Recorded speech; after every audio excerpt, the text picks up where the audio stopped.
Hello everyone, welcome back to our YouTube channel Rojgar revision. मैं विशु कुमार हाजिर हूँ आप सभी के सामने पीवाईक्यू पार्ट 5 के नेक्स्ट लेक्चर का रिवीजन लेकर के, जिसमें कि आज हम लोग 23rd लेक्चर को रिवीजन करने वाले हैं। ठीक है, तो चलिए बिना किसी देरी को वीडियो को स्टार्ट करते हैं एंड फर्स्ट क्वेश्चन की तरफ जाते हैं हम लोग। बाकी आप सभी से रिक्वेस्ट है कि अगर आपको हमारी वीडियो पसंद आती है तो वीडियो को कम से कम आप सभी लोग लाइक ज़रूर कर दीजिएगा और चैनल पर नहीं हो तो चैनल को सब्सक्राइब भी ज़रूर कर लीजिएगा। ठीक है, बाकी चलिए इसी के साथ हम लोग जो है लेक्चर को स्टार्ट करते हैं।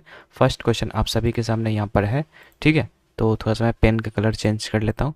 तो ये है पहला क्वेश्चन आप सभी के सामने कि जो किसे जो है भारतीय क्रांति की जननी माना जाता है। ठीक है, तो भारत क्रांति की जो जननी मानी जाती है फ्रेंड्स, ये माना जाता है किनको? मैडम जी कामा को। ठीक है, अब मैडम जी कामा से रिलेटेड जितने भी फैक्ट्स हैं वो आपको देख लेना है। जैसे कि सबसे पहला चीज़ तो कि 1917 में इन्होंने क्या किया था काम, तो इन्होंने स्टटगर्ट जो कि जर्मनी में है वहाँ पर भारतीय झंडा फहराया था। ठीक है, तो ये एक इंपॉर्टेंट चीज़ है मैडम जी कामा के बारे में, तो ये याद रखना आपको। ठीक है, और इसके अलावा दोस्तों ये जो झंडा था इसको वापस कौन लाया था? इंदुलाल याग्निक जी ने लाया था, तो ये भी चीज़ आप याद रखिएगा। इसके अलावा बात करते हैं दोस्तों यहाँ पर उषा मेहता के बारे में, तो उषा मेहता जी ने भूमिगत रेडियो चलाया था जो कि आपका भारत छोड़ो आंदोलन के दौरान चलाया गया था। 1942 में हुआ था ये। ठीक है, क्यों हुआ था भारत छोड़ो आंदोलन? तो ये हुआ था आपका क्रिप्स मिशन जब फेलियर हो गया था, मतलब वो असफलता हो गया था, उसके कारण भारत छोड़ो आंदोलन चलाया गया था और उसी के दौरान जो है उषा मेहता ने भूमिगत रेडियो भी चलाया था। ठीक है, तो मैडम जी कामा ने क्या किया और उषा मेहता ने क्या किया, ये चीज़ आपने देख लिया। और इंदुलाल याग्निक के बारे में याद रखिए कि जो भारतीय झंडा फहराया गया था उसको वापस कौन लाए थे? तो इंदुलाल याग्निक लाए थे। इसके अलावा एनी बेसेंट के बारे में याद रखिएगा कि इन्होंने कौन कौन से अखबार जारी किए थे, तो पहला तो कि न्यू इंडिया था और दूसरा कॉमनवेल्थ था। इसके अलावा थियोसॉफिकल जो सोसाइटी था इसमें भी एनी बेसेंट भागीदारी थी। लेकिन थियोसॉफिकल सोसाइटी अगर सबसे पहले बात करें कि ये जो गठन हुआ था न्यूयॉर्क में हुआ था, इसका स्थापना 1875 ईस्वी में, लेकिन बाद में जब ये हेडक्वार्टर इसका जो मद्रास में शिफ्ट हुआ, अडियार मद्रास में 1882 ईस्वी में, तब एनी बेसेंट जो इसमें शामिल हुई थी। ठीक है, ऐसे जो मूल रूप से जब थियोसॉफिकल सोसाइटी का गठन हुआ था तो उसमें जो है कौन मतलब थे मतलब कौन कौन से लोग थे शामिल, तो उसमें थे HP ब्लावत्स्की और हेनरी स्टील ऑलकट, जिसको कि HS ऑलकॉट के नाम से जानते हैं। ठीक है, तो थियोसॉफिकल सोसाइटी भी आपने देख लिया कि 1875 में स्थापित हुआ था न्यूयॉर्क में, बाद में ये जो है आपका चेंज हुआ था। ठीक है, 1882 में इसका हेडक्वार्टर। अब आगे आते हैं, एनी बेसेंट का संबंध होम रूल लीग से भी था। ठीक है, होम रूल लीग आपको पता होगा कि इसकी स्थापना दो अलग अलग व्यक्तियों ने अलग अलग जगह पे किया था, जैसे बाल गंगाधर तिलक ने भी किया था होम रूल लीग की, और एनी बेसेंट ने भी किया था। दोनों ही आपका 1916 में हुआ था, लेकिन सबसे पहले बाल गंगाधर तिलक ने किया था जो कि महाराष्ट्र वाले रीजन में किया था। लेकिन उसमें से जो आपका बॉम्बे जो सिटी था उसको छोड़ करके बाकी जो महाराष्ट्र था वहाँ पर ये चला था आपका होम रूल लीग। ठीक है, इसका जो हेडक्वार्टर कहाँ पर था? तो पूना में था। इसी के अलावा जो एनी बेसेंट का जो होम रूल लीग था उसका जो हेडक्वार्टर था वो आपका मद्रास में था। ठीक है, इसके अलावा बात करते हैं जो एनी बेसेंट है। ठीक है, ये पहली महिला भी थी जिसने कांग्रेस की जो है अध्यक्षता संभाली थी। जो कानपुर वाला अधिवेशन हुआ था 1917 ईस्वी में, तो उसमें ये अध्यक्षता किए थे। ठीक है, बाकी हम लोग देख चुके हैं 1925 में जो सरोजनी नायडू हैं। ठीक है, तो उन्होंने जो है हम लोगों का यहाँ पर क्या किया था, भारतीय जो महिला थी जो कि कांग्रेस की अध्यक्षता की थी। तो आई होप कि ये सब चीज़ आपको याद होगा क्योंकि ये सब ऑलरेडी हम लोग पहले भी पढ़ चुके हैं। तो चलिए ये था पहला क्वेश्चन में। अब आगे बढ़ते हैं सेकंड क्वेश्चन। बोला समानता मुगल प्रांतीय प्रशासन में दीवानी का अर्थ क्या होता है? तो दीवानी का अर्थ होता है जो भी आपका रेवेन्यू से रिलेटेड, मतलब कि जो पैसे से रिलेटेड जो भी काम है ना वो दीवानी के अंतर्गत आते थे जो मुगल प्रांतीय प्रशासन था उसमें। तो आंसर हो जाएगा राजस्व प्रशासन। अब बाकी आपको पता होगा कि जब 1764 ईस्वी में बक्सर का युद्ध हुआ था तो उसके 1 साल के बाद यहाँ पर जो इलाहाबाद की संधि की जाती है, क्योंकि यहाँ पर जो मुगल था, ठीक है, वो हार गए थे, ब्रिटिशर्स थे। तो उसके कारण जो है यहाँ पर जो ब्रिटिशर्स थे उसमें से रॉबर्ट क्लाइव थे जो कि गवर्नर जनरल थे उस समय 1765 में। तो उन्होंने जो है यहाँ पर इलाहाबाद की संधि पर हस्ताक्षर करवाया था। उस समय सुजाउद्दौला थे और शाह आलम द्वितीय थे। ठीक है, तो दोनों से अलग अलग मतलब इलाहाबाद की संधि साइन करवाया था। सुजाउद्दौला से ये था कि जो कारा और इलाहाबाद है, ठीक है, वो शाह आलम द्वितीय को दिया जाए और जो भी युद्ध में मतलब नुकसान हुआ है अंग्रेज़ों का उनका जो है मुआवजा भरा जाए, जो कि था लगभग 56 लाख के आसपास में। ठीक है, तो ये चीज़ मतलब भरना था यहाँ पर सुजाउद्दौला को। और शाह आलम द्वितीय से ये साइन किया गया था कि मतलब ईस्ट इंडिया कंपनी को जो है बंगाल, बिहार और उड़ीसा के जितने भी दीवानी राइट्स हैं, दीवानी राइट्स का मतलब होता है राजस्व एकत्रित करने वाला जो भी काम होता है ना वो दीवानी में आता है। ठीक है, तो इसका जो है अधिकार ले लिया था शाह आलम द्वितीय से। और ये भी बोला गया था, और इसके अंदर क्या था कि मतलब जो है 26 लाख के आसपास जो है यहाँ पर जो है अंग्रेज़ों को देना था इसमें भी। ठीक है, तो इलाहाबाद की संधि हुई थी सुजाउद्दौला से और शाह आलम द्वितीय से, और क्या क्या हुआ था उसको भी मैंने आपको बता दिया। बाकी द्वैध शासन क्या होता है, तो द्वैध शासन वही कि जो दीवानी राइट्स है वो अंग्रेज़ों ने ले लिए, और इसके अलावा जो पुलिस प्रशासनिक वाला व्यवस्था था, ठीक है, तो वो जो है अपने हाथों मतलब वो जो है किसको सौंप दिए, तो वो मुगल को सौंप दिए थे। ठीक है, तो यही आपका द्वैध शासन कहलाता है। तो इसका शुरुआत कब हुआ था, तो ये आपका शुरुआत हुआ था 1765 ईस्वी में, क्लाइव ने शुरू किया था इलाहाबाद के संधि के फलस्वरूप। और ख़त्म कब किया गया था, तो 1772 ईस्वी में वॉरेन हेस्टिंग्स के द्वारा जो है ये ख़त्म किया गया था। ठीक है, आगे बढ़ते हैं। बोला किसी सलाह पर, किसकी सलाह पर जो है गांधी जी ने भारत के लोगों को जानने के लिए ब्रिटिश भारत में 1 वर्ष की यात्रा किया थे, तो गोपाल कृष्ण गोखले जो कि इनके राजनीतिक गुरु थे, उनके सलाह पर जो है गांधी जी ने भारत के लोगों को जानने के लिए जो है ब्रिटिश भारत का यहाँ पर जो है यात्रा किया था। ठीक है, बाकी आपको पता होगा कि दक्षिण अफ्रीका में जब गांधी जी थे, तो ये चीज़ ऑलरेडी हम लोग देख चुके हैं कि नटाल भारतीय कांग्रेस की स्थापना की गई थी। क्यों किया गया था ये चीज़, तो दक्षिण अफ्रीका में जो भारतीयों के विरुद्ध नस्लीय भेदभाव होता था ना, तो उसके लिए यहाँ पर जो है नटाल भारतीय कांग्रेस की स्थापना की गई थी। वहाँ पर फिनिक्स फॉर्म और टॉल्स्टॉय फॉर्म की भी स्थापना की गई थी, लगभग 1904 में आपका फिनिक्स फॉर्म और 1910 में टॉल्स्टॉय फॉर्म। तो ये आपका किस चीज़ से प्रभावित होकर के, तो ये जॉन रस्किन की जो पुस्तक है अनटू द लास्ट, उससे प्रभावित होकर के जो है महात्मा गांधी जी ने ये किया था। ठीक है, और यहीं पे जो है सत्याग्रह की नई तकनीक भी विकसित की गई थी। तो सबसे पहले यहाँ पर बात करेंगे तो गांधी जी दक्षिण अफ्रीका में ही अपना जो है आंदोलन है वो स्टार्ट किए थे। ठीक है, बाकी इसके अलावा याद रखिएगा कि गांधी जी विवाह पंजीकरण अधिनियम के खिलाफ सत्याग्रह में शामिल थे। ये भी आपका दक्षिण अफ्रीका में ही हुआ था। उन्होंने भारतीयों के प्रवास पर प्रतिबंध के खिलाफ जो है अभियान का नेतृत्व भी किया, और जब दक्षिण अफ्रीका में हिंदू विवाहों की मान्यता नहीं दी गई, मतलब हिंदू का जो विवाह था वो मतलब वहाँ पर सही तरीके से नहीं हो पा रहा था, तो उसके लिए भी यहाँ पर एक एक्ट लाया था गांधी जी ने। ठीक है, तो उसके खिलाफ में मतलब जो एक्ट आया था ना उसके विरोध में थे, तो मतलब विरोधी आंदोलन चला था उसको लेकर के। तो ये सब काम आपका जो दक्षिण अफ्रीका में ही हुआ था। ठीक है, इसके अलावा बात करते हैं भारत में जब गांधी जी कब आए थे, तो ये आए थे 9 जनवरी 1915 को। ठीक है, और उसी दिन हम लोग प्रवासी भारतीय दिवस के रूप में मनाते हैं। और राजनीतिक गुरु तो मैंने बताया ही दिया, गोपाल कृष्ण गोखले थे। अब भारत में आने के बाद अगर पूछेगा कोई कि पहला जो है आपका सत्याग्रह कौन था गांधी जी का, तो वो था आपका चंपारण सत्याग्रह, जो कि 1917 में बिहार में हुआ था। ठीक है, राजकुमार शुक्ला करके एक व्यक्ति थे, उन्होंने जो है गांधी जी को आमंत्रित किया था। किस लिए, क्योंकि उस समय 3 कठिया पद्धति लगता था जो कि अंग्रेजों ने लगा रखा था किसानों के ऊपर, जिसमें कि ये था कि 3/20 जो भूमि का हिस्सा है उस पर नील की खेती जो है करना होगा, जिससे कि मतलब वो भूमि क्या हो जाता था, बंजर हो जाता था। और जो भी किसान थे वो इसको लेकर के खुश नहीं थे, तो इसके लिए जो है यहाँ पर गांधी जी को आमंत्रित किया गया था इस आंदोलन के लिए। चंपारण सत्याग्रह फिर चला था, और ये सफल आयोजन था आपका, मतलब इसमें जो मांग रखा गया था गांधी जी का कि नील की खेती पर रोक लगाई जाए, तो वो चीज़ खत्म हो गया था। ठीक है, तो ये एक सफल आयोजन था आपका। और याद रखिएगा कि ये जो है आपका गांधी जी का पहला सविनय अवज्ञा आंदोलन था।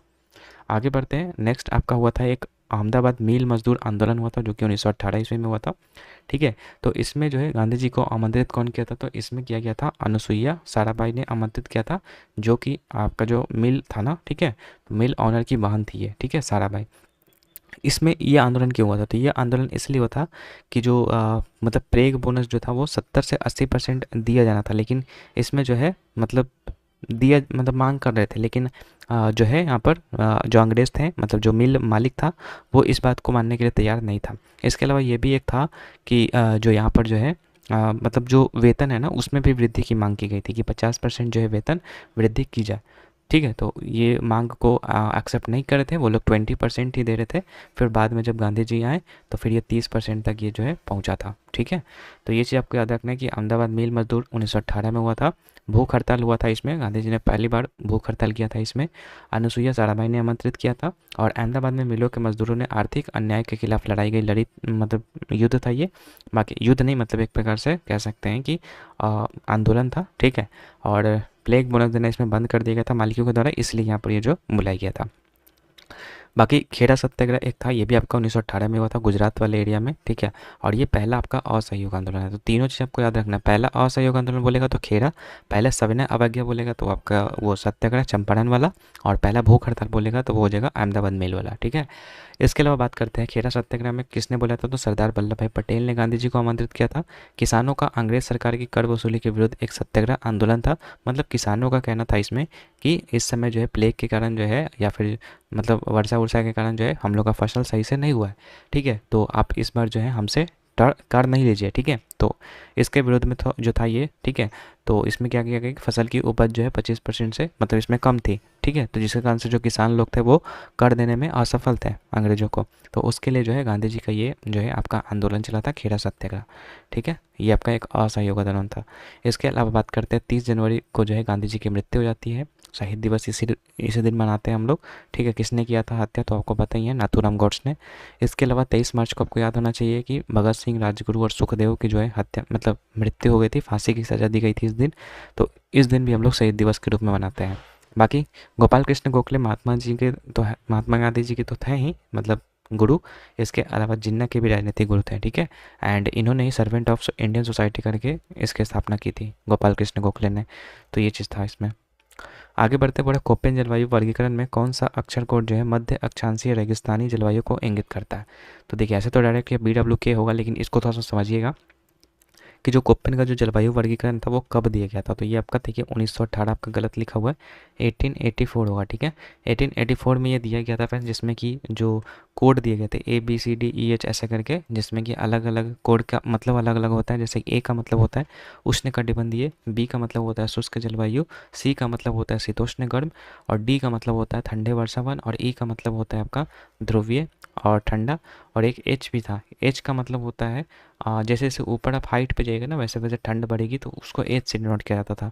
ठीक है, एंड जो छोटा वाला W उसका मतलब होता था विंटर ड्राई, S का मतलब समर ड्राई, M का मतलब मानसून, और F का मतलब होता था फुल बारिश। तो ये अलग अलग कोड्स के थ्रू जो है बताया गया था। जैसे मान लीजिए कि किसी पर्टिकुलर एरिया का जो है जो क्लाइमेट है वो थोड़ा गर्म है, और साथ ही साथ जो है आपका कह सकते हैं कि विंटर है, मतलब सॉरी मतलब ऐसे बोल सकते हैं कि शुष्क भी है और विंटर ड्राई भी है वहाँ पर। तो वहाँ का जो कोड क्या बन जाएगा, B बन जाएगा और W बन जाएगा। ठीक है, तो इस तरीके से जो है मतलब अलग अलग एरिया पर जो है उसको दर्शाने के लिए जो है कि किस तरीके का जलवायु है उसको दर्शाने के लिए जो ये कोड बनाया गया था। ठीक है, अब इसमें जो S है, B के साथ अगर S आ जाएगा तो ये स्टेपी को डिनोट करता है, और B के साथ में W अगर आ जाएगा तो डेजर्ट को डिनोट करता है। ठीक है, तो ये सब चीज़ें था। तो BWK है, यानी कि पहला तो कि बी का मतलब क्या बताया था हम लोगों ने, बी का मतलब होता था शुष्क जलवायु मतलब ड्राई। तो यहाँ पर देख लीजिए अक्षांशीय रेगिस्तानी जलवायु, रेगिस्तान डेजर्ट, डेजर्ट किसको कौन डिनोट करता है, तो ये आपका डिनोट करता है डब्लू वाला। तो डब्लू आप ऑप्शन से भी ऐसे भी एलिमिनेट कर सकते हैं इस चीज़ को। ठीक है, तो ये था आपका कोपेन का जलवायु वर्गीकरण। बाकी ये लाइकेन के बारे में हम लोगों ने पहले पढ़ चुका है कि शैवाल और कवक मिल करके जो है लाइकेन का निर्माण करते हैं। ठीक है, बाकी आगे बढ़ते 5th नंबर क्वेश्चन बड़ा कौन सी 2 तिथियों पर विषुव पड़ता है। ठीक है, तो 2 चीज़ें होती है, एक होता है आपका अयनांत और एक होता है विषुव। तो विषुव की बात करेंगे तो 21 मार्च और 23 सितंबर को आपका ये पड़ता है, और विषुव की अगर हम बात करेंगे तो ये आपका पड़ता है विषुव आपका पड़ता है यहाँ पर सितंबर में और मार्च में, यानी कि 21 मार्च और 23 सितंबर यहाँ पर हो जाएगा। हाँ, तो विषुव ठीक है। और अगर अयनांत पूछेगा तो अयनांत आपका पड़ता है यहाँ पर 21 दिसंबर और 20 जून को। ठीक है, तो ये चीज़ भी आपको यहाँ पर याद रखना है। तो थोड़ा सा इस चीज़ को देख लेते हैं कि यहाँ पर जो है आपको पता होगा कि एक जो रोटेशन होता है पूरे अर्थ का मतलब सन के चारों ओर, रेवोल्यूशन उसको बोलते हैं, तो वो कब होता है, 365 दिन 5 घंटे 9 मिनट में होता है। ठीक है, और ये भी आपको पता होगा कि 27 डिग्री अपने एक्सिस पर जो है अर्थ झुका हुआ है, और इसी के कारण जो है आपका मौसम में परिवर्तन होता है। मौसम किसके कारण परिवर्तन होता है, तो घूर्णन के कारण, और पृथ्वी का अपने अक्ष पर झुका होने के कारण। ठीक है, ये 2 चीज़ों के कारण। बाकी अगर दिन रात पूछेगा तो दिन रात आपका जो है घूर्णन के कारण होता है। ठीक है, और मौसम घूर्णन नहीं होना चाहिए, यहाँ पर ये परिक्रमण होना चाहिए, ये थोड़ा गलत लिखा हुआ है, इसको थोड़ा सा सुधार लीजिएगा। ठीक है, मौसम परिक्रमण के कारण चेंज होता है और दिन और रात घूर्णन के कारण। ठीक है, अब आगे देखते हैं हम लोग यहाँ पर जो अयनांत होता है। ठीक है, 21 मार्च और 23 सितंबर, तो 2 तरह का होता है ये, एक होता है ग्रीष्मकालीन और एक होता है शीतकालीन। तो जो 21 जून वाला आपका होता है ना, ये आपका होता है ग्रीष्मकालीन वाला, और 22 दिसंबर को जो होता है वो आपका शीतकालीन वाला होता है। ग्रीष्म वाले में क्या होता है कि कर्क रेखा पर जो सीधी किरण पड़ती है, इस कारण से आपने देखा होगा कि जो जून का जो महीना होता है उसमें आपको गर्मी महसूस होता है, और दिसंबर के महीने में ठंडा महसूस होता है, क्योंकि एक कर्क रेखा के हम लोग आसपास हैं। ठीक है, मतलब बीचों बीच होकर के गुजरती है ना भारत से, तो वहाँ पर डायरेक्ट रेस पड़ती है, इस कारण से भारत में गर्मी देखने को मिलता है जून वाले टाइम में। ठीक है, और 22 दिसंबर में आपको पता होगा कि मकर रेखा पर जो सीधी किरण पड़ती है, इसलिए हम लोग को ठंडा महसूस होता है। उत्तरी ध्रुव पर अधिक तापमान होता है ग्रीष्मकालीन अयनांत में, और दक्षिणी ध्रुव पर अधिक तापमान होता है शीतकालीन, मतलब एक दूसरे का अपोजिट होता है। तो अगर आप एक भी याद कर लीजिएगा तो दूसरा वाला आपको याद हो जाएगा। इसके अलावा बात करेंगे उत्तरी ध्रुव पर लगातार 6 महीने दिन होते हैं, और इसमें क्या होता है दक्षिणी ध्रुव पर लगातार 6 महीने दिन होते हैं। और बाकी कर्क संक्रांति इसको बोलते हैं, जो ग्रीष्मकालीन अयनांत होता है तो, और इसको बोलते हैं मकर संक्रांति। बाकी विषुव क्या होता है, तो विषुव होता है, विषुव रेखा पर सूर्य की सीधे किरणें पड़ती है, कोई भी ध्रुव सूर्य की ओर नहीं होता है, इसीलिए पूरी पृथ्वी पर समान अवधि के दिन और रात होती है। मतलब इसमें देखो, इसमें आपका एक कर्क रेखा पर और एक मकर रेखा पर पड़ता है, लेकिन इसमें जो सन की रेज है वो डायरेक्ट आपका जो इक्वेटर होता है ना, इक्वेटर क्या होता है, ये इक्वेटर होता है, तो उस पे पड़ता है, ठीक है। और इसी के कारण जो है आपका पूरे ही मतलब ध्रुव पे, मतलब पूरे ही मतलब क्या कह सकते हैं कि जो पृथ्वी है उस पर आपका समान अवधि के दिन होते हैं और समान अवधि के रात होते हैं, ठीक है। तो इसमें भी आपका दो तरह का होता है, एक होता है आपका वसंत विषुव और एक होता है आपका, दो तरह का विषुव होता है ना, एक आपका ऑटमनल और एक आपका वर्नल। तो जो वर्नल वाला इक्विनॉक्स होता है वो आपका मतलब शरद वाला जो विषुव होता है वो आपका 20 या फिर 21 मार्च को होता है, और जो बसंत वाला होता है वो आपका 22 या फिर 23 सितंबर को होता है। तो ये चीज़ आपको यहाँ पर याद रखना है, बसंत विषुव और यहाँ पर जो है शरद विषुव के बारे में। बाकी और क्या है इसमें, वही बसंत विषुव का डेट दे रखा है 21 मार्च होगा। बाकी उत्तरी गोलार्ध में वसंत पड़ता है और दक्षिणी गोलार्ध में पतझड़ होता है, ठीक है, जब वसंत विषुव होता है तो। और इसी का अपोजिट होता है क्या, शरद विषुव, ठीक है। आगे बढ़ते हैं, यहाँ पे हम लोग शरद विषुव में क्या होता है, तो 23 सितंबर को ये होता है, उत्तरी गोलार्ध में पतझड़ होगा और दक्षिणी गोलार्ध में वसंत होगा। बाकी सूर्य से पृथ्वी के बीच की दूरी के हिसाब से जो है यहाँ पर टर्म्स याद रखना है, जैसे कि अगर कब मतलब सबसे कम नज़दीक पे हो, मतलब नज़दीक पे होता है आपका सूर्य से पृथ्वी की दूरी, तो 3 जनवरी को होता है, जिसको कि उपसौर यानी कि पेरीहिडियन के नाम से जानते हैं। यहाँ पर होता है इकाई दहाई सैकड़ा हज़ार 10,000 लाख 10 लाख करोड़ 10 करोड़ यानी 14 करोड़ 75 लाख किलोमीटर जो आपका ये दूरी होता है। और वही अधिकतम जो है यहाँ पर अपसौर इसको बोलते हैं, जब 4 जुलाई को होता है, लगभग 15 करोड़ 25 लाख। इसीलिए जो एवरेज हम लोग को बताया जाता है कि सूर्य से पृथ्वी की जो बीच की दूरी है वो 15 करोड़ है, ठीक है। तो याद हो गया होगा आपको कि कब सबसे कम होता है और कब सबसे ज़्यादा होता है। तो 14 करोड़ 75 लाख सबसे कम दूरी है और 15 करोड़ 25 लाख जो है अधिकतम दूरी है। और कम वाले दूरी को हम लोग उपसौर कहते हैं और ज़्यादा वाले को अपसौर कहते हैं, ठीक है। बाकी इसी तरीके से चंद्रमा वाला भी होता है कि जब चंद्रमा सबसे नज़दीक होता है अर्थ को, अर्थ के, तो उसको पेरिजी कहते हैं, और जब ज़्यादा दूर पे होता है उसको एपोजी कहते हैं, ठीक है। बाकी 6 में है आपका सीरस और क्यूमुलस जो है वो क्या है, तो ये आपका बादल के टाइप है फ्रेंड्स। बाकी बादलों के अध्ययन को क्या कहते हैं, तो इसको कहते हैं नेफोलॉजी, ठीक है। और एक होता है आइसोनेफ, यानी कि वह रेखा जो समान औसत प्रतिशत वाले बादलों को जोड़ती है, तो उसको बोलते हैं हम लोग आइसोनेफ, ठीक है। आगे है बादल के प्रकार कौन कौन है, तो दो तरह का ऐसे तो डिवीजन किया गया, निम्न स्तर के और उच्च स्तर के। निम्न में भी आपका दो है, जैसे कि एक है निम्बस और एक है आपका स्ट्रेटस। तो जो निम्बस होते हैं ना वो आपका बारिश वाले बादल होते हैं, मतलब ये बारिश लाते हैं, ठीक है। काले घने भूरे रंग के होते हैं निम्बस, और सूर्य प्रकाश को आने नहीं देते हैं, ठीक है। मतलब जो बहुत ही ज़्यादा काला बादल आपका छा जाता है दिमाग मतलब, और जो भी आपका आसमान होता है, ठीक है, तो वो निम्बस बादल होते हैं, ठीक है। और स्ट्रेटस बादल क्या होते हैं, ये परतदार बादल होते हैं, मतलब लेयर्ड के फॉर्म में होते हैं ये, तो इसलिए इसको जो है स्ट्रेटस जो है बादल कहते हैं। तो ये निम्न स्तर के होंगे, मतलब ये नीचे वाले एरिया में होता है, ठीक है। बाकी उच्च स्तरीय बादल जैसे कि आपका क्यूमुलस और सीरस होता है। तो क्यूमुलस जो है तब आपका सूती या फिर कपास जैसा होता है, फ्लैट बेस होता है इसका, और ये काफ़ी ऊंचाई पर होते हैं, 4,000 से 7,000 किलोमीटर की ऊंचाई पर होते हैं। और सीरस जो होता है वो बहुत ऊपर होता है, और इसकी जो संरचना होती है पंख जैसी होती है, ये वर्षा नहीं करते हैं, ठीक है। तो उच्च स्तरीय में काफ़ी ऊंचाई पर होगा और निम्न स्तरीय में जो है नीचे पे होगा, ठीक है। और सबसे इंपॉर्टेंट इसमें याद रखना आपका निम्बस पर्वत, ठीक है। आगे बढ़ते हैं, नेक्स्ट है आपका भारतीय संविधान के किस अनुच्छेद में उल्लेख है कि भारत का एक सर्वोच्च न्यायालय होगा। तो 124 से लेकर के 147 के बीच में जो है आपका ये है आपका सुप्रीम कोर्ट को लेकर के। तो इसीलिए यहाँ पर जो अनुच्छेद 124 जो पहला आर्टिकल है वही आपका डील करता है कि भारत का एक सर्वोच्च न्यायालय होगा, ठीक है। बाकी 121 भी हम लोग को देखे थे कि इसमें जो है संसद में कोई भी मतलब चर्चा नहीं होगा, ठीक है, ये चीज़ है। बाकी 122 था कि अदालतें संसद की कार्यवाही की जांच नहीं करेगी, मतलब एक दूसरे का ये अपोजिट होता है कि संसद का मामला अदालत नहीं देखेगी और अदालत के मामले संसद नहीं देखेगी, ठीक है। और 123 था कि संसद के अवकाश के दौरान जो है अध्यादेश प्रख्यापित करने की राष्ट्रपति की शक्ति, मतलब ऑर्डिनेंस की पावर जो है आपका 123 से मिलता है यहाँ पे। आगे आपका 8 नंबर क्वेश्चन बड़ा, कौन सा निकाय भारत के किसी भी राज्य का नाम बदलने के लिए अधिकृत है। मतलब मान लीजिए किसी राज्य का नाम बदलना है तो कौन करेगा, तो संसद करेगा। अगर आर्टिकल पूछेगा तो वो आर्टिकल नंबर 3 के तहत होता है, ठीक है।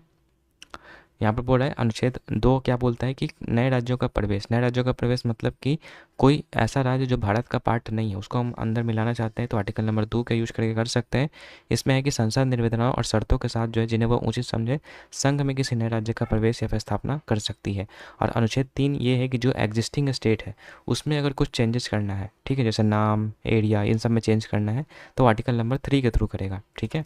और आर्टिकल नंबर 4 ये है कि अगर हम 2 और 3 नंबर आर्टिकल में चेंजेस कर रहे हैं तो उसके लिए ये मतलब 368 में चेंजेस करने की कोई भी जरूरत नहीं है। ये हम लोग सिंपल मेजॉरिटी से कर सकते हैं। सिंपल मेजॉरिटी मीन्स कि 2/3 मेंबर जो है प्रेजेंट एंड वोटिंग होने चाहिए, और अगर इस पक्ष में होंगे कि हाँ ये होना चाहिए तो फिर ये हो जाएगा। उसके लिए कोई भी 368 का जो अमेंडमेंट है उसके लिए उसकी ज़रूरत नहीं पड़ेगी। ये चीज़ यहाँ पर लिखा गया, ठीक है। बाकी 3 में ही आपका क्या क्या है तो मैंने बता ही दिया कि संसद विधि के द्वारा जो है 2 या 2 से अधिक राज्यों के भागों को मिला करके किसी नए राज्य का निर्माण कर सकता है, उसका क्षेत्र में परिवर्तन कर सकता है, उसका क्षेत्र बढ़ा सकता है, घटा सकता है, ठीक है, नाम में चेंजेस कर सकता है। तो ये सब पावर किसको मिला हुआ है? संसद को मिला हुआ है, ठीक है। और राष्ट्रपति की सिफारिश भी इसमें नीड होती है, ये भी चीज़ याद रखिएगा। तो आई होप कि ये चीज़ आपको समझ में आ गया होगा। आगे बढ़ते हैं, बोला कौन से हेयर पिन जो है जैसी संरचना टिक के मुंह में हिस्सों को उसके मेजबान की त्वचा पर स्थिर करने के लिए और तरल पदार्थ के आदान प्रदान को नियंत्रित करने का काम करती है, तो इसको बोलते हैं हाइपोस्टोम। कुछ नहीं, बस डायरेक्ट आपको याद करना है इस टाइप के क्वेश्चंस को, ज़्यादा इसमें फोर्स नहीं करना है क्योंकि ये गिने चुने क्वेश्चंस होते हैं जो कभी कभी आपके आते हैं, ठीक है। बाकी जो ज़्यादा रिपीटेड क्वेश्चन होते हैं उसको अच्छे से डील किया गया। आगे जब हेलो एल्केन तथा एरिल और विनाइल जो होते हैं हेलाइड मैग्नीशियम धातु के साथ अभिक्रिया करते हैं तो कौन सा अभिकर्मक उत्पन्न होता है? तो देखिए, जिसमें आपका अल्काइल ग्रुप, मैग्नीशियम और आपका हेलो जो जो ग्रुप है वो अगर इंक्लूड रहेगा ना तो उसको ग्रिगनाट अभिक्रिया जो होता है ना, ठीक है, उसमें उस टाइप का अभिकर्मक होता है, ग्रिगनाट अभिकर्मक, ठीक है। बाकी हैलोजन क्या होता है तो ग्रुप नंबर 17 जो है वो आपका हैलोजन कहलाता है। ये चीज़ तो आपने पढ़ा होगा, ठीक है। आगे है यहाँ पर एक होता है टॉलेंस अभिकर्मक भी, जिसमें कि सिल्वर नाइट्रेट के साथ जो है यहाँ पर अमोनियम क्लोराइड का विलयन जब होता है तो उसको हम लोग बोलते हैं टॉलेंस अभिकर्मक, ठीक है। 11वें नंबर क्वेश्चन है, उस घटना का नाम बताइए जिसमें प्रकाश के मार्ग पर एक अपारदर्शी वस्तु बहुत छोटी हो जाती है और जहाँ प्रकाश की प्रवृत्ति जो है उसके चारों ओर मुड़ने की होती है और सीधा रेखा में नहीं चलती है, तो उसको बोलते हैं विवर्तन, यानी कि डिफ्रैक्शन ऑफ लाइट, ठीक है। एक होता है प्रकाश का प्रवर्तन, तो इसमें क्या होता है कि प्रकाश का किरण जो है एक चिकने सतह से टकरा करके वापस उसी माध्यम में लौट जाती है, तो उसको बोलते हैं प्रकाश का परावर्तन। एक होता है अपवर्तन, तो उसको देखेंगे, लेकिन उसके पहले परावर्तन के 2 नियम होते हैं। पहला कि परावर्तन कोण जो अपतन कोण के बराबर होता है, यानी कि साइन आई जो होता है वो साइन आर के इक्वल होता है। और सेकंड होता है कि जितने जो भी आपतित किरण है, परावर्तित किरण है और जो विलंब है वो तीनों जो है आपका एक ही प्लेन पे होता है, ठीक है। जैसे ये आपतित किरण है, ये परावर्तित किरण है, ये अभिलंब है, तीनों एक ही प्लेन पे है, ठीक है, ये बोलता है आपका। तो ये है आपका प्रवर्तन का नियम, तो 2 नियम है। बाकी अपवर्तन क्या होता है कि जब प्रकाश की किरण एक माध्यम से दूसरे माध्यम में जाती है तो यह अपने मार्ग से विचलित हो जाती है। मतलब जैसे मान लीजिए कि कोई मीडियम से आ रही है और मान लीजिए कि ये एयर वाला मीडियम है और ये आपका ग्लास वाला मीडियम है। प्रकाश यहाँ से आ रही है और यहाँ पर एंटर करने के बाद जो जैसे मान लीजिए ये अभिलंब है तो इसको ऐसे सीधे जाना चाहता है, लेकिन सघन होने के कारण ये अभिलंब की ओर मुड़ जाता है। तो ये जो मुड़ना होता है ना, इसी को बोलते हैं प्रकाश का अपवर्तन, ठीक है। तो ये चीज़ आपने देख लिया, इसके भी 2 नियम हैं आपके, ठीक है। पहला ये है कि जो आपतित किरण है, अपवर्तित किरण है और जो आपतन बिंदु है तीनों एक ही समतल पे होते हैं। और दूसरा होता है आपका sine I by sine R, ठीक है, जो कि एक कांस्टेंट होता है जिसको कि स्नेल्स के नियम भी हम लोग कहते हैं, ठीक है। या यही जो है रिफ्रैक्टिव इंडेक्स को भी डिनोट करता है। तो ये अपवर्तन के 2 नियम याद रखना है आपको। बाकी ये चीज़ भी आपको होना चाहिए कि जब विरल से सघन में जब आएगा यहाँ पर तो जो प्रकाश की किरण है वो अभिलंब की ओर मुड़ जाएगा, और अगर सघन से विरल में जा रहा है, ठीक है, तो वो अभिलंब से दूर की ओर जाएगा। तो ये भी चीज़ आपको यहाँ पर याद करना है। 12वें नंबर क्वेश्चन है, भारत में पंचवर्षीय योजना का युग जो है कब माना जाता है? तो ये आपका योजना आयोग का गठन जब हुआ था ना मार्च 1950, तो उसी समय से जो पंचवर्षीय योजना का गठन होता है, मतलब पंचवर्षीय योजना बनना स्टार्ट हुआ था। उस समय के जो मतलब क्या था, प्राइम मिनिस्टर कौन थे 1950 में? जवाहरलाल नेहरू थे, ठीक है। और योजना आयोग का अध्यक्ष कौन होता था? तो ये प्राइम मिनिस्टर होते थे, ठीक है। अभी ये करेंटली बदल चुका है, नीति आयोग में आपको पता होगा। तो नीति आयोग अगर पूछेगा कि कैसी बॉडी है, कैसी निकाय है, तो ये आपको याद रखना है कार्यकारी निकाय है। मतलब कॉन्स्टिट्यूशन में इसका बारे में मेंशन नहीं है, मतलब संवैधानिक निकाय नहीं है, लेकिन एग्जीक्यूटिव बॉडी है ये। जिसका गठन कब हुआ था? तो 1 जनवरी 2015 को हुआ था, योजना आयोग की जगह पे आया है। अध्यक्ष कौन होता? तो प्राइम मिनिस्टर होता, तो वर्तमान में नरेंद्र मोदी है। और उपाध्यक्ष जो है सुमन बेड़ी है। और CEO अगर पूछेगा तो ये आपका BVR सुब्रमण्यम है। बाकी राष्ट्रीय भारत परिवर्तन संस्थान के नाम जानते हैं। संचालन परिषद में कौन कौन से शामिल होते हैं इसमें? तो जितने भी राज्य हैं उसके CM, केंद्र शासित प्रदेश के जितने भी उपराज्यपाल हैं वो सारे आपके जो इसमें शामिल होते हैं। 13 नंबर क्वेश्चन है, मुद्रा आपूर्ति के इन उपायों में से किसको जो है समग्र मौद्रिक संसाधन कहा जाता है? तो समग्र मौद्रिक संस्थान जो है एमटी को कहा जाता है। देखिए एमओ से लेकर के जो है M4 तक होता है। तो M0 जो होता है ना वो आपका आरक्षित धन होता है, यानी कि इसमें वह मुद्रा होती है जो परिचालित की जा रही है। इसमें जो है आरबीआई के पास जो है बैंकर की जमा होती है और आरबीआई के पास अन्य जमाएं भी होती है। तो इसको बोलते हैं, मतलब एक प्रकार से ये रिजर्व होता है, ठीक है। उच्च शक्ति प्राप्त धन आधार धन होता है। M1 होता है नैरो मनी। नैरो मनी मतलब कि ये जो मुद्रा होती है जो जनता की होती है और इसका जो आप यूज कर सकते हैं, ठीक है, मतलब कोई सामान खरीदने के लिए। आरबीआई के पास अन्य जमा बैंकिंग प्रणाली से ये सब इंपॉर्टेंट नहीं है, बस सिंपल कुछ टर्म जैसे याद रखना है। M2 को नैरो मनी कहते हैं, ठीक है। इसमें M1 प्लस में डाकघर के साथ बचत जमा शामिल होता है। M3 और M4 को ब्रॉड मनी कहते हैं। और यही हमसे क्वेश्चन शायद पूछा था कि मुद्रा आपूर्ति को इन पैसों किसको समग्र मौद्रिक संस्थान, वही समग्र मतलब होता है ब्रॉड, ठीक है। तो M3 को कहते हैं और M4 को भी कहते हैं, याद रखिएगा। तो ब्रॉड मनी क्या होता है, M3 क्या होता है, M1 और प्लस में बैंक के साथ सावधिक जमा जो टाइम डिपॉजिट होता है उसको मिला दीजिएगा तो M3 मिल जाएगा। और M4 कैसे मिलेगा, तो M3 में आप जो है डाकघर में पूरा जमा ऐड कर लीजिए तो वो आपका M4 निकल जाएगा। नेक्स्ट क्वेश्चन है 14th नंबर, बोला नट जो है, नट का पारंपरिक गायन जो है किस नृत्य से जुड़ा हुआ है? तो ये आपका मणिपुरी से संबंधित है। मणिपुरी में ही आपका जगोई और चलोम एक टर्म है, ठीक है, जो कि आपका पुरुषत्व को दर्शाता है। एक होता है पुंग जो कि आपका नाड़ी को दर्शाता है, ठीक है। बाकी कथक आपको पता होगा कि इसमें जो है कथा के फॉर्म में जो है डांस किया जाता है।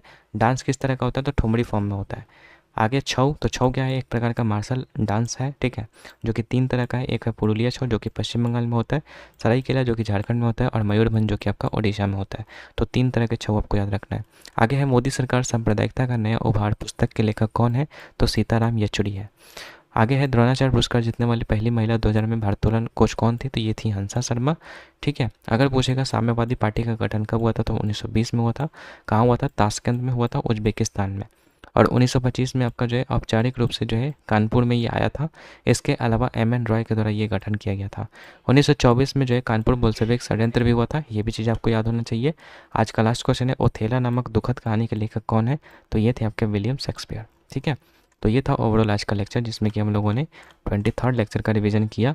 बाकी इसी तरीके से आगे भी आपका रिवीजन आएंगे, लगभग 7 लेक्चर अब बचे हुए हैं। आने वाले 7 दिनों में इसको जो है जल्द से जल्द ख़त्म किया जाएगा। बाकी वीडियो अगर अच्छी लगी आपको तो वीडियो को लाइक ज़रूर कर दीजिएगा, चैनल पर नहीं हो तो सब्सक्राइब भी कर लीजिएगा। बाकी मिलते हैं आपसे नेक्स्ट वीडियो में, तब तक के लिए गुड बाय।